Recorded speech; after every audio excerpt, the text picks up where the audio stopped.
Le sujet concerne le potentiel retour possible à la source des êtres qui l'ont quitté depuis plus ou moins longtemps. Parce qu'il a été vu que dès qu'on quittait la source, ce lieu initial où se trouve l'énergie la plus pure, la plus puissante, la plus rayonnante, qui manifeste l'harmonie en permanence, dès qu'on quitte ce lieu, on tombe dans une réalité polarisée, où la souffrance, la dissonance, le déséquilibre sont le lot de toutes les réalités créées en dehors de la source. Et on avait vu également qu'en quittant la source pour vivre d'autres expériences, acquérir d'autres connaissances, il y avait également assombrissement de la lumière, de l'énergie initiale, et qu'au bout d'un certain temps, il pouvait y avoir aussi perte d'énergie importante, voire disparition complète de l'énergie, qui engendre alors, pour survivre, une attitude extrêmement prédatrice, où les êtres qui ont leur lumière extrêmement affaiblie sont obligés de piéger d'autres êtres plus lumineux, de les enfermer et de se nourrir de leur énergie.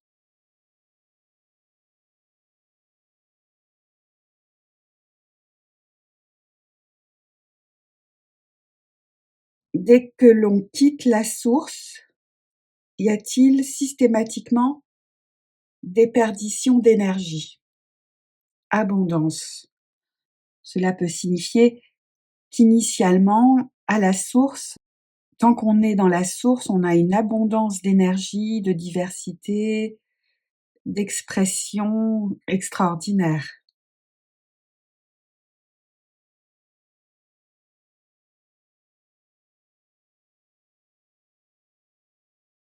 Et là, lorsqu'on s'éloigne de la source et qu'on vit des expériences polarisées, que ce soit dans la sphère éthérique ou plus matérielle, est-ce qu'il y a déperdition d'énergie?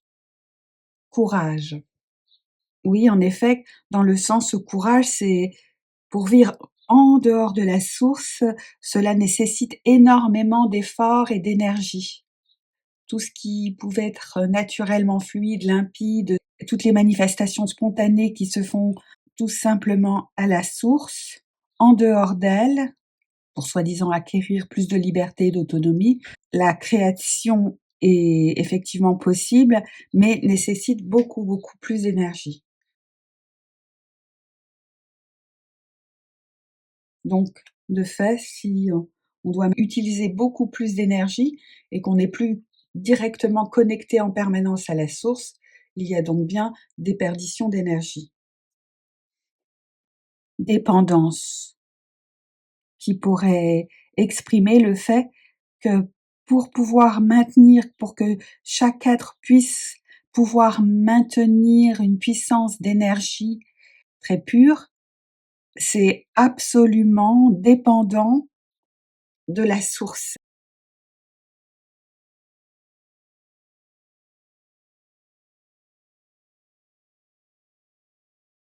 Ce n'est qu'en étant dans la source, en étant à l'intérieur d'elle, que là, on peut avoir accès à une énergie infinie, pure et très puissante.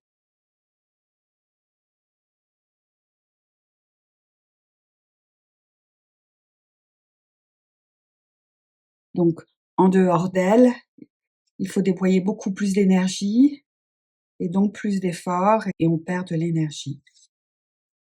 Oui, il s'agit d'une aventure et le côté positif de l'aventure, c'est de partir vers l'inconnu et en même temps, dans chaque aventure, il y a toujours un potentiel de danger, de piège, de blocage. L'aventure n'est pas en soi un cheminement paisible, tranquille. Il comporte des dangers. Quand on veut créer, se manifester en dehors de la source, il faut déployer énormément d'énergie. On est confronté à la polarité, donc à beaucoup d'obstacles. Et il y a donc petit à petit, ou parfois de manière plus rapide et flagrante, déperdition d'énergie initiale.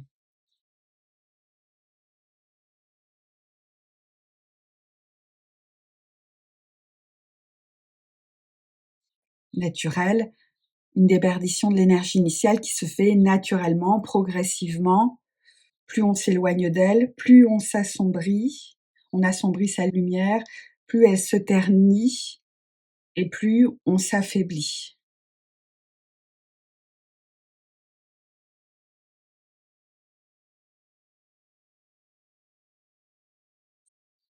Ouverture, alors ouverture naturelle, mouvement. Oui, parce qu'en quittant la source, dès qu'on expérimente des expériences, des connaissances en dehors de la source, il y a naissance de la polarité, de la temporalité, de l'espace qui s'agrandit. Donc il y a une mise en mouvement, une ouverture qui se fait spontanément dans un mouvement, dans l'action.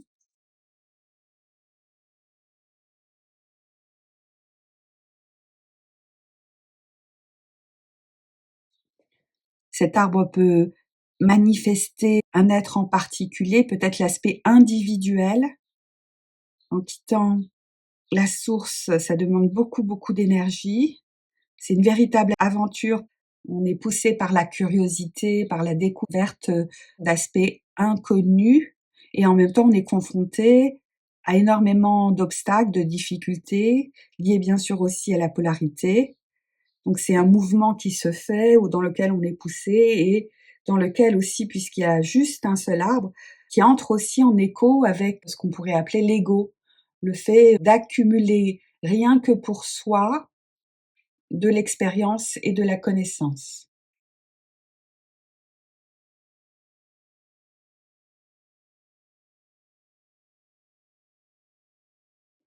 Et si on se souvient de ce qui avait été dit dans la vidéo précédente, c'est qu'à la source, il y a une interaction entre chaque être. Il y a un lien, alors un lien qui n'est pas privatif ni enfermant, mais un lien de connexion entre chaque être à la source qui fait que chacun peut librement manifester sa propre créativité sans jamais agir à l'encontre d'un autre. À la source, il y aurait apparemment l'expression, la possibilité d'une expression personnelle et qui se conjugue également avec une expression collective.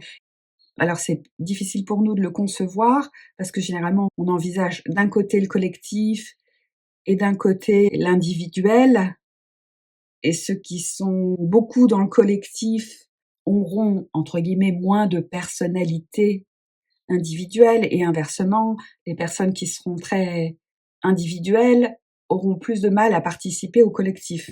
Là, c'est certainement le phénomène lié à la dualité, alors qu'à la source, on peut tout à fait exprimer une forme d'individualité, on va dire de personnalité, tout en étant harmonieusement dans le collectif. Alors que là, en quittant la source, il y a déperdition d'énergie, c'était la réponse à la question, mais en plus, ce qui est ajouté, les êtres qui quittent la source sont après dans un processus complexe où ils nourrissent de plus en plus leur individualité, leur personnalité, leur part vraiment égotique, leur ego.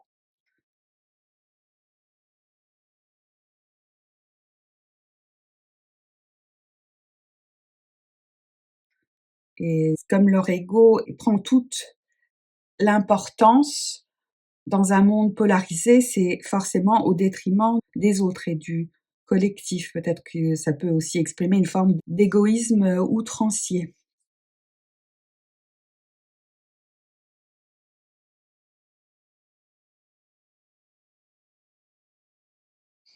Et quand j'évoque l'égoïsme outrancier, je sors l'image de cette fleur rouge fuchsia très intense, comme si effectivement, en plus d'une déperdition d'énergie, d'un obscurcissement de la lumière, de l'énergie de ces êtres, en dehors de la source, il y a exacerbation de l'ego, de l'égoïsme dans une grande intensité.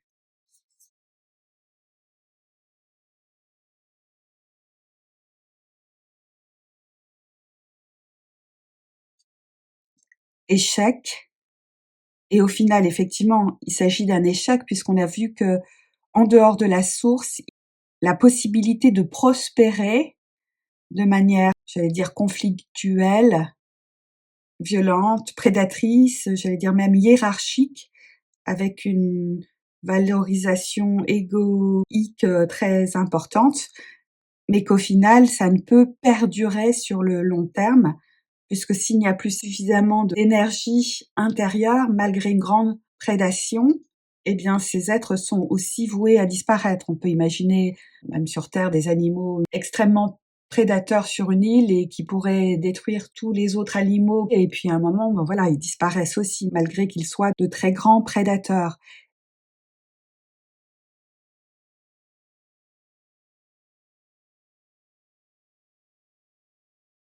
Et cette image échec, elle est juste en dessous de celle de dépendance, qui peut signifier que chaque être issu de la source a une magnifique puissance d'énergie, mais qui est dépendante absolument de la source. Et plus on s'en éloigne, plus on perd cette énergie. Et puis même la noirceur de l'image échec, c'est que voilà, cette lumière s'obscurcit, se noircit, se réduit, affaiblit. Et l'intention d'avoir un ego super puissant, super rayonnant, eh bien, va de fait disparaître, sera voué à l'échec.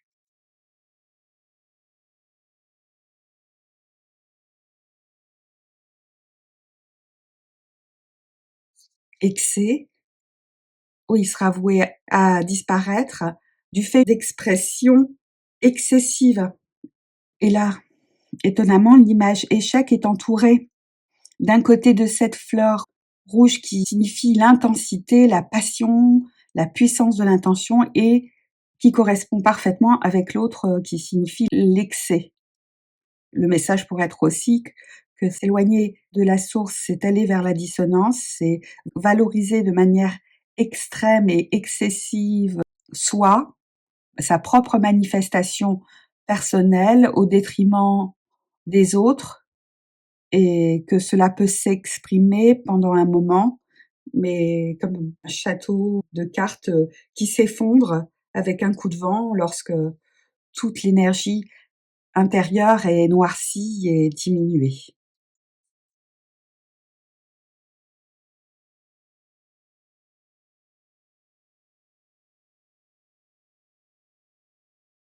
Et l'image plaisir qui confirme également que si l'unique intention de ces êtres en quittant la source était uniquement d'assouvir tous leurs désirs, tous leurs plaisirs égoïques, uniquement personnels, pendant un moment, effectivement, il pourra y en avoir en abondance d'expériences, de connaissances, mais c'est ce qui également créera la fin, la disparition de ces êtres et l'épuisement complet de leur énergie initiale.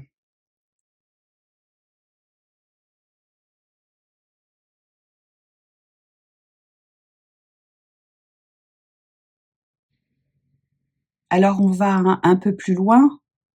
Ce qui avait été dit aussi, c'est que tous les êtres qui ont quitté la source, même s'ils sont moindrement disharmonieux, même s'ils ont encore une certaine forme de lumière, sur le long terme, à force de côtoyer, de vivre dans la polarité, de subir la prédation et les tentations perverses et le poids de la matérialité, eh bien c'est un cheminement qui aboutit également à la déperdition et à l'assombrissement de l'énergie initiale.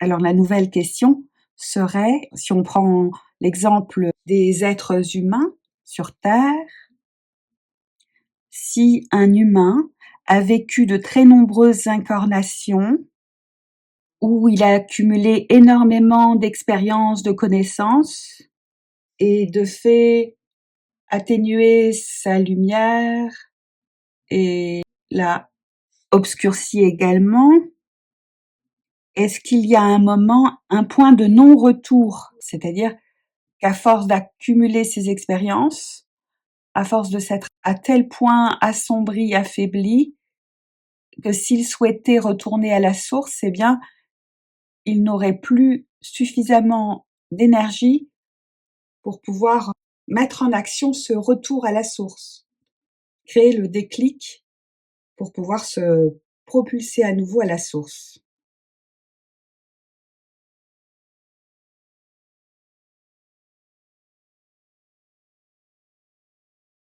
Lumière. Oui, donc la lumière, ça peut symboliser le retour à la source. Alors, exprimé autrement, est-ce que le retour à la source, quand on est piégé dans la matérialité, nécessite beaucoup d'énergie? Transformation, oui, donc le retour à la source nécessite une transformation.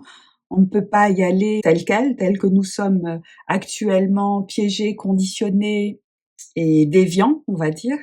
Donc il faut déjà commencer à se purifier, tout en sachant que le travail de purification, ça prend aussi de l'énergie, le fait d'éliminer les attachements, les croyances, les conditionnements, les émotions, éliminer tous les impacts de ce qui a été vécu. Et bien pour ce faire, cela prend déjà de l'énergie.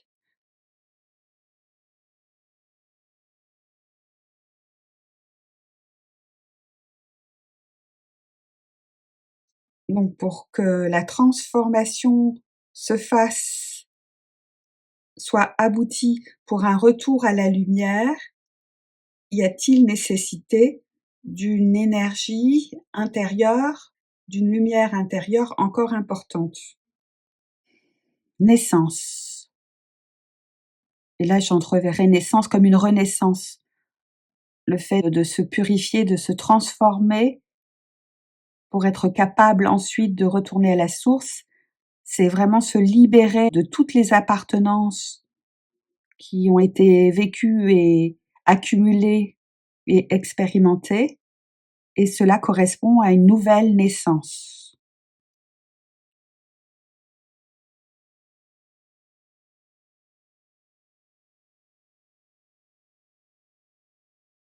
Alors je prends l'exemple d'une personne qui serait très très diminuée, très affaiblie, très assombrie, mais qui aurait comme une fulgurance de lumière, comme un éclair intérieur qui lui ferait prendre conscience de tous les pièges dans lesquels il a sombré, dans lesquels il a été conditionné, et à savoir si cette intention extrêmement puissante, en sachant qu'une intention extrêmement puissante nécessite aussi de l'énergie. Bon, imaginons que la personne a encore un petit peu d'énergie et qu'elle la mette dans cette intention puissante de quitter ce piège matériel, duel, cet enfermement. Est-ce que de cette manière, la personne pourrait regagner la source? Réflexion. Alors réflexion, là, je ne l'entrevois pas comme le fait de réfléchir mentalement, de penser, de confronter, d'opposer des idées. Non, c'est flexion, comme la flexion du corps, de se fléchir à nouveau, de s'assouplir. Parce que ceux qui ont la capacité de fléchir correctement leurs articulations, leur corps, ce sont des êtres qui sont souples. Cette flexibilité, elle vient aussi du fait d'avoir quitté toutes ses appartenances. Comme un bébé qui est extrêmement souple, qui n'a pas de croyances. Voilà, retrouver une manière d'être plus souple, où on n'accroche plus à rien de cette réalité matérielle.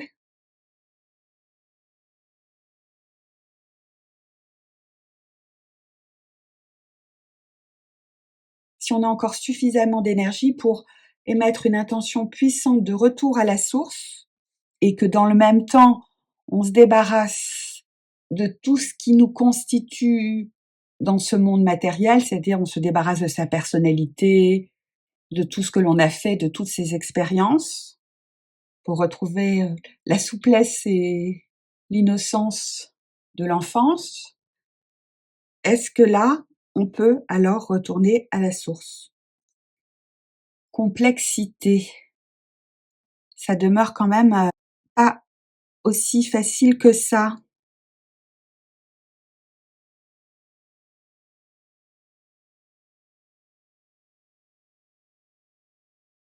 Est-ce que la complexité est liée au fait qu'il faille malgré tout avoir encore en soi une certaine quantité de lumière et une lumière qui ne soit pas salie?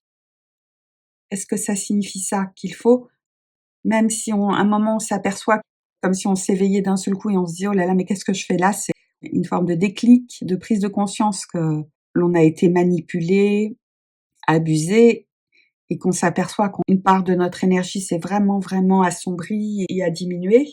Même si on respecte le cheminement, ce serait pas aussi simple que ça. Alors, est-ce que ce retour à la source nécessite quand même une certaine quantité, quand même importante, d'énergie intérieure purifiée? Et là, cette image qui correspond au ciel et puis à la lumière du soleil avec une forme de rayonnement et puis quelques nuages alentour, ça évoque aussi le fait certainement de quitter le plan matériel, mais que pour ce faire, pour pouvoir quitter le plan matériel, il faut pouvoir constituer comme une forme d'aura autour de soi qui permette de traverser tous les obstacles.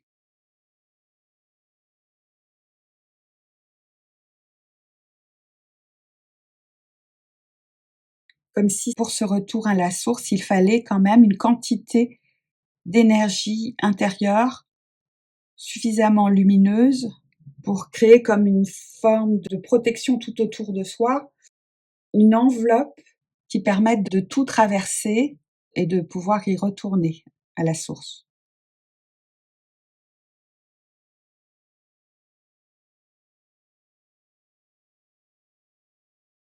Parce qu'on peut imaginer que ça avait déjà été vu, que les obscurs qui ne veulent pas retourner à la source, qui veulent coûte que coûte rester dans ce qu'ils ont créé, lorsque certains êtres s'échappent, ils peuvent mettre en place des mécanismes de restriction, de rétention, et que pour pouvoir ne pas être atteint par tous ces aspects, il faut alors avoir à l'intérieur de soi un condensé d'énergie vraiment purifié, une lumière, une énergie qui a retrouvé une certaine forme de pureté, mais aussi avec une quantité quand même bien présente.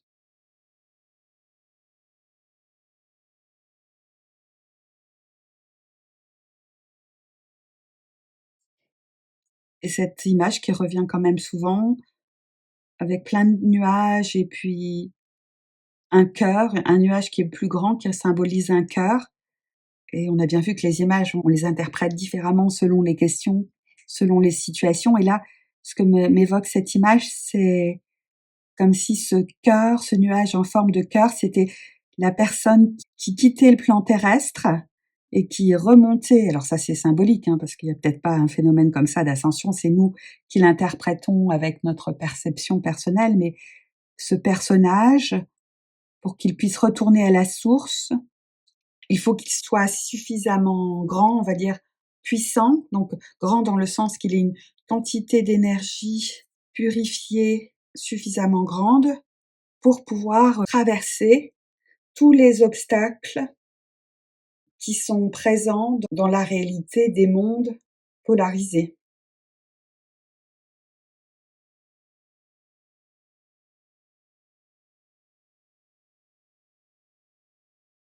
Alors, si effectivement il faut quand même beaucoup d'énergie et de l'énergie qui a été nettoyée, purifiée pour permettre le retour à la source, est-ce que cela veut dire également qu'à un moment, si il ne reste plus dans un individu que peu d'énergie et en plus de l'énergie obscurcie, eh bien là, le retour à la source serait impossible. Futur, et qui se trouve placé sous l'image de la complexité. Le futur, c'est pas l'instant présent. C'est peut-être un souhait très important, très cher à la personne, mais qui ne peut se réaliser concrètement.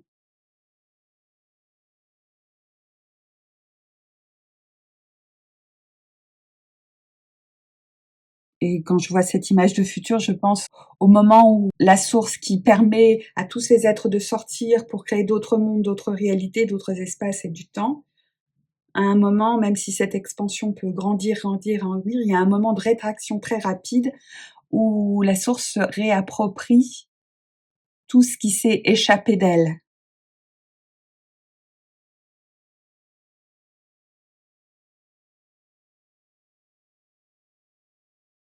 Est-ce que le mot futur correspondrait au fait qu'une personne qui a vécu trop d'expériences, trop d'incarnations, qui a accumulé trop de connaissances, qui s'est affaibli, qui a obscurci sa lumière, à un moment, s'il n'a pas été vigilant, n'est plus capable par lui-même de retourner à la source, même s'il le souhaitait,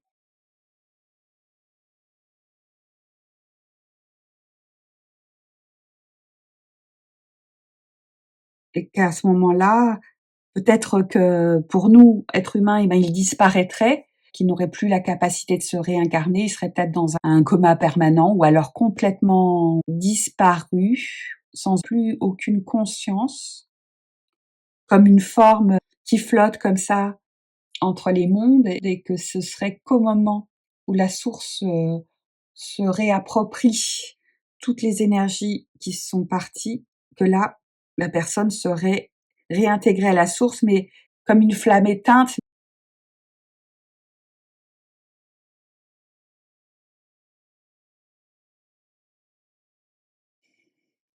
Enthousiasme.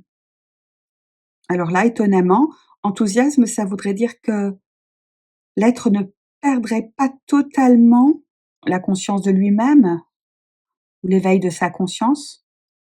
Peut-être qu'il n'a pas eu assez d'énergie pour un retour à la source. Un moment, en continuant ses expériences, il n'a même plus d'énergie pour accumuler d'autres expériences et d'autres connaissances, ni pour s'incarner concrètement dans la matière.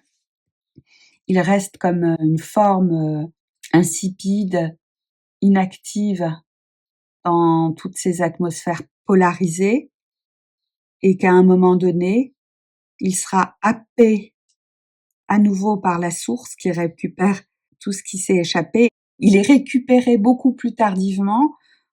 Il y a une forme d'enthousiasme qui se manifestera quand même dans cet être.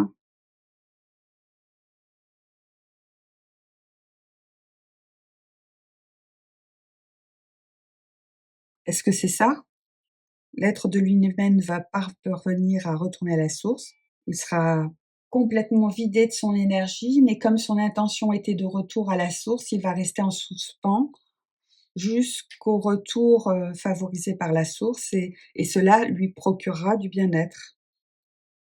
Le mot guidance, donc le fait d'être guidé, donc on peut imaginer, oui, ça peut évoquer effectivement guidance, la source qui vient chercher, qui se réapproprie très rapidement, à un moment donné, tous les êtres qui l'avaient quitté.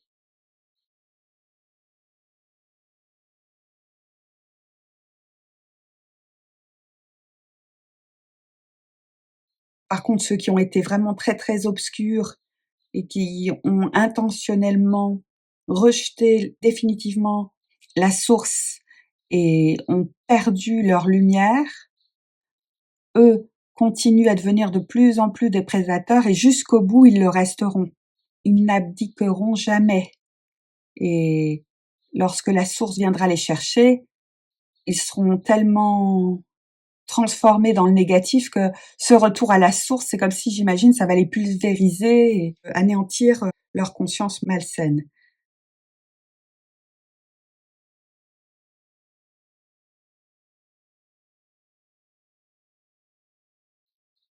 Donc là, pour en revenir aux êtres humains sur Terre qui veulent retourner à la source, mais qui n'ont plus assez d'énergie parce qu'il en faut quand même beaucoup pour retourner à la source, alors ils ne le pourront pas.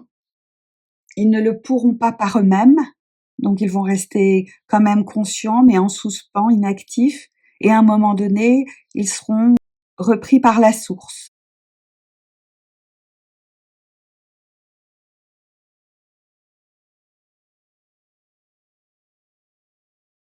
Peut-il y avoir des êtres qui sont à la source et qui, d'eux-mêmes, vont décider d'aller chercher les êtres qui voudraient retourner là-bas, mais qui n'ont plus suffisamment d'énergie. Est-ce que c'est possible ça? Est-ce qu'il y aurait des êtres qui sont à la source, peut-être qui ne l'ont jamais quitté ou qui l'ont quitté mais qui ont pu y retourner parce qu'ils avaient suffisamment d'énergie pour le faire? Est-ce que parmi ces êtres conscients de la source, certains pourraient décider d'aller volontairement, intentionnellement aider les êtres qui ont quitté la source et qui voudraient revenir mais qui sont emprisonnés dans la matière ou dans d'autres pièges des obscurs? Deux cartes ont surgi, intuition et des blocs de glace, comme un froid extrême, une immense barrière. Intuition, oui, il y a peut-être des êtres à la source qui ont cette intention de venir rechercher, de venir aider les êtres qui sont enfermés, piégés, mais qu'en même temps, c'est comme s'il y avait une impossibilité, comme un mur de glace.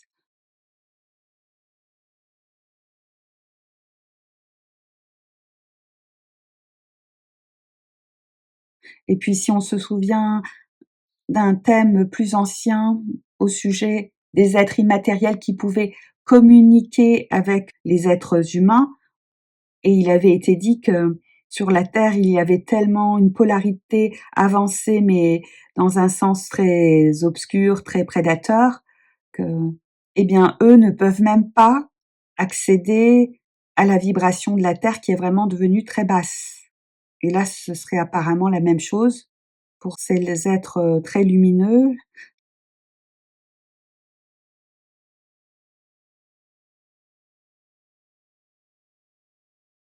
Ces êtres lumineux de la source, pour qui le fait de quitter la source, même momentanément, même avec de belles attentions, ils risqueraient de se mettre en danger.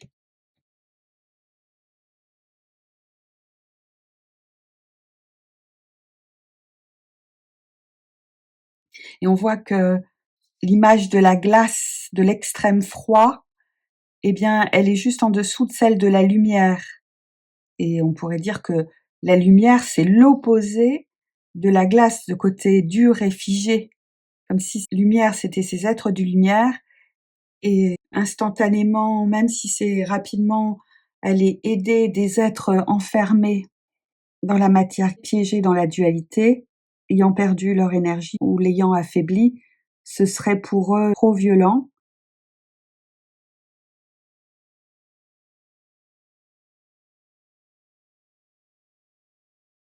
Et puis même dans ces 3 blocs de glace, on peut imaginer 3 êtres qui sont figés, stratifiés, comme si ces êtres extrêmement lumineux, si leur intention c'est juste d'aller aider, eh bien ils ne pourraient pas parvenir au résultat souhaité.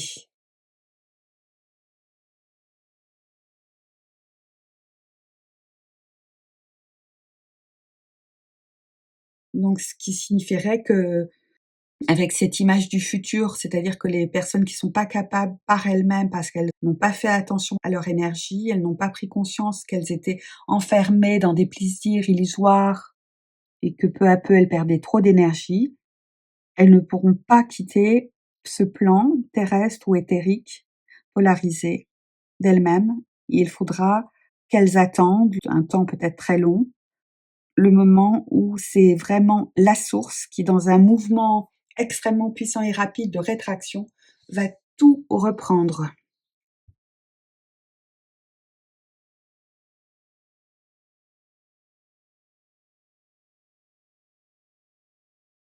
C'est quand même un constat qui fait prendre conscience que si on s'aperçoit de la réalité dans laquelle on est, avec toute sa perversion, toutes ses manipulations, ce n'est pas une réalité anodine et dans laquelle on peut s'amuser comme ça indéfiniment, sans conséquence.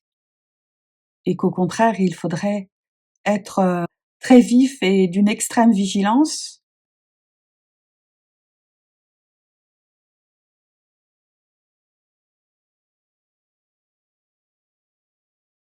si on veut quitter cette réalité. Il faut effectivement se purifier, mais il faudrait même cesser d'accumuler d'autres expériences ou d'autres connaissances, à chaque expérience vécue, qu'elle soit belle ou mauvaise, à chaque connaissance accumulée, notre énergie est atténuée et assombrie.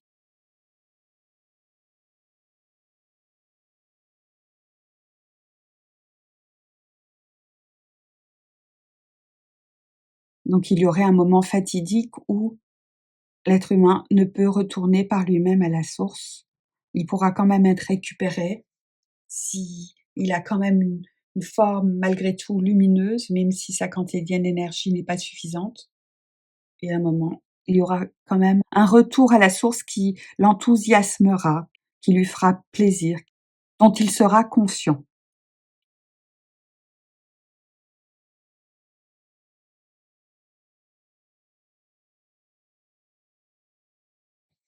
Une autre question, comment peut-on savoir si on a suffisamment d'énergie pour retourner à la source? Tristesse. Est-ce que cela signifierait que lorsqu'on est dans un état extrêmement dépressif, sans aucune volonté, sans aucune intention, où on ne trouve plus aucun sens à l'existence, est-ce que ça veut dire que là, dans cet état, ça équivaudrait à un état d'épuisement important?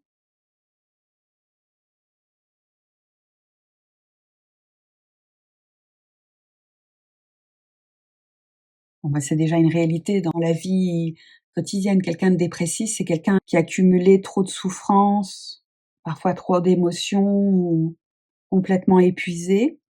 Mais là, ça pourrait signifier que plus que ça, est-ce qu'un état dépressif constant, ce serait l'alerte ou l'alarme que on a accumulé trop de connaissances, trop d'expériences, et que notre énergie initiale est affaiblie et assombrie? Est-ce que ça voudrait dire ça? Renouveau. Oui, c'est comme un signal d'alerte. Quand on est dans un état de tristesse, de non-sens de l'existence, de dépression, c'est le signe que là, notre énergie est énormément atténuée, affaiblie, et qu'il faudrait un renouveau absolu.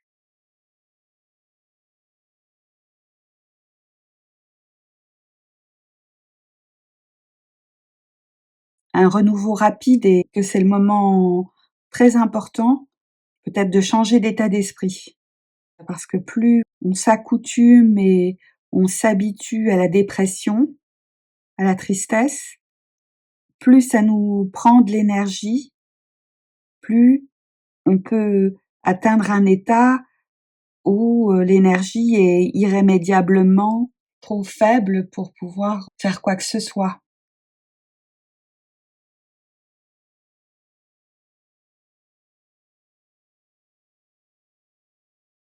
Peut-être que ce renouveau, c'est de décider intérieurement de ne plus être dépressif, de plus se laisser aller, de se laisser emporter par cette dépression, comme si la dépression, c'était une forme de glu, de colle qui absorbait en plus l'énergie intérieure, l'énergie vitale.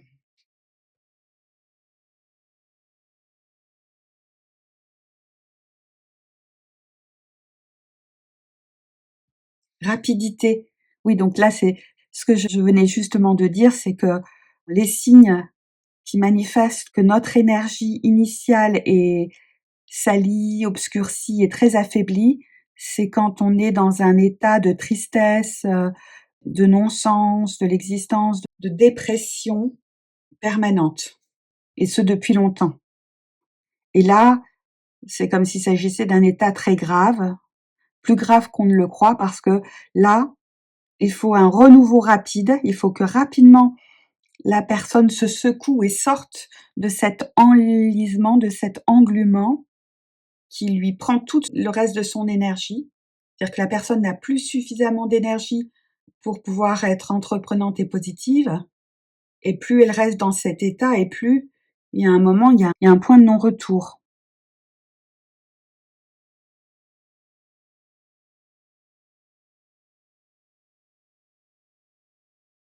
Donc il faut que la personne, se ressaisisse, se ressource absolument. Donc dans un monde polarisé, le ressourcement ici sur terre, ça peut être au contact des éléments naturels, dans un endroit paisible et puissant énergétiquement. Ça peut être aussi en refusant toute forme d'émotion négative. En tout cas, c'est un système d'alerte.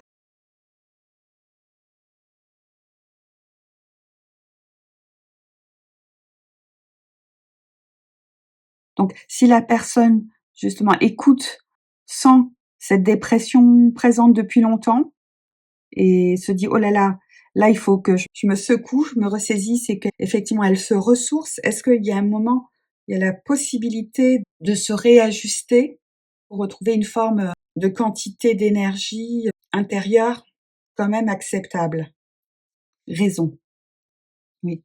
Il y a quand même la possibilité d'un réajustement, même si la dépression, la tristesse excessive sont les signes que là, l'être est vraiment en train de perdre cette énergie initiale. Si elle parvient à se secouer, se ressaisir rapidement, à se ressourcer, là, elle peut stopper le processus de déperdition d'énergie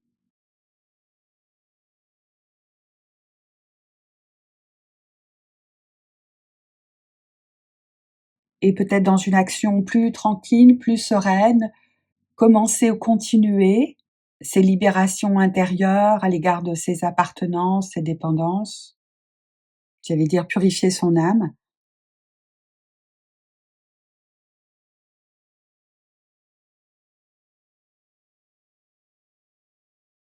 Et une fois qu'elle est suffisamment purifiée, la personne a retrouvé une forme d'énergie lumineuse qui lui permettrait à ce moment-là, peut-être d'avoir assez d'énergie pour retourner à la source.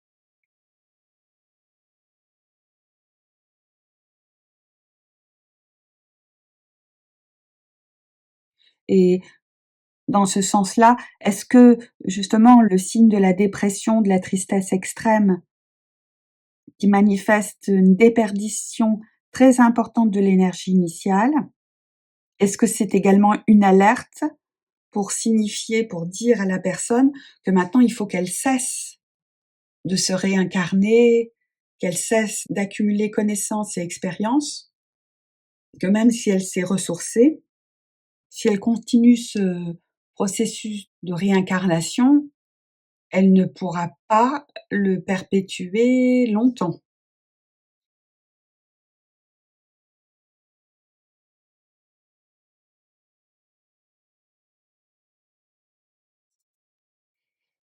À nouveau une image de froid, d'hiver, de neige. La réponse pourrait être à nouveau oui, c'est le côté glacé, froid, qui peut correspondre à la disparition de la lumière interne, de l'énergie initiale intérieure.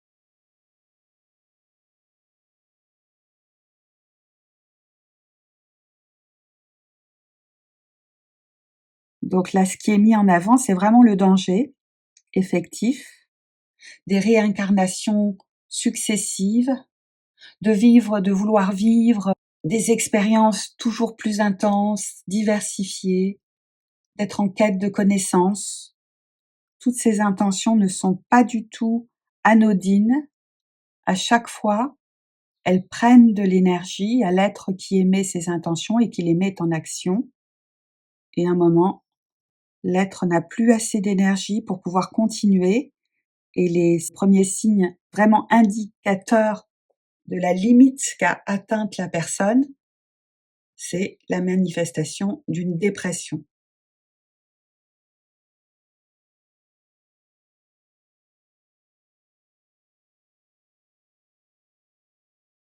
Comme si à ce moment-là, cela signifiait que la personne était totalement saturée, que son énergie est totalement saturée de tout ce qu'elle a vécu, de tout ce qu'elle a accumulé, et que, comme un organisme saturé qui ne peut plus fonctionner correctement.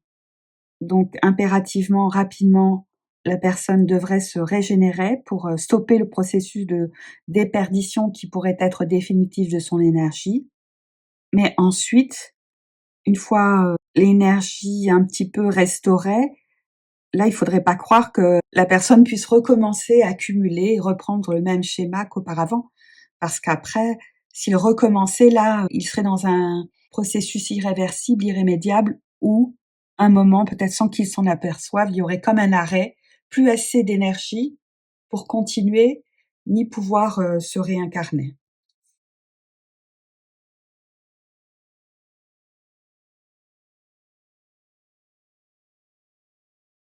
Bien, comme si l'image me disait que oui, c'est bien cela. Alors vraiment vigilance à l'égard de l'existence dans la matérialité qui est apparemment extrêmement énergivore.